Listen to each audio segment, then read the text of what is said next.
أنا جاية النهاردة عشان أقولك على حاجات مهمة لازم تعمليها، عشان لو ما عملتيهاش محدش هيدفع التمن غيرك ولا حد هيسأل فيكي. ما ينفعش تبقي انتي الجامدة طول الوقت والعمود اللي الكل مسنود عليه. ما ينفعش انتي تبقي النجار والكهربائي والسباك، وآخر واحدة تاكل وآخر واحدة تشرب وآخر واحدة تفكر تجيب لنفسها لبس ولا حاجة جديدة، أو حتى تفكر تاخد بريك تريح نفسها أو تبص لنفسها في المراية وتهتم عشانها وعشان نفسها، مش علشان حد تاني. ما تكتميش العياط جواكي والتعب والوجع، وخدي الوقت اللي يكفيكي للراحة عشان تعرفي تكملي وتعرفي تقابلي الضغوط اللي الحياة بتضغطها علينا. مفيش داعي للفشخرة ودعك الطاسة بال3 ساعات عشان ترجع بتبرق.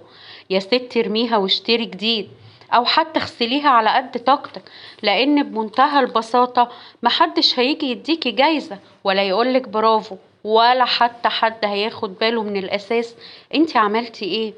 اقعدي ال3 ساعات دول كده مع نفسك في اللالا لاند بلا اي هدف، بصي في السقف، استمتعي بالفضا، صحتك بالدنيا. وما تفكريش انك بتضحي علشان حد، علشان اول حاجة هتتقالك يوم ما قلتي انا ضحيت هتتقالك انتي محدش قالك تضحي. هتكتشفي وقتها انك ضحيتي بنفسك على الفاضي، وعمرك هيتسرق منك من غير ما تحسي وتعجزي قبل الأوان. إياكي إياكي تنسي نفسك وتيجي عليها بزيادة، لأنك هتتنسي وهتبقي أي حاجة في الدنيا أكبر من طاقتك، وهتبقى أي حاجة في الدنيا فرض وواجب عليكي. افتكري كويس إن اللي بيهون عليه نفسه بيهون على أي حد، بيهون على كل اللي حواليه طالما نفسك هانت عليكي. الحياة بتتعيش مرة واحدة بس، افتكري نفسك وقدريها عشان اللي حواليها يقدرها.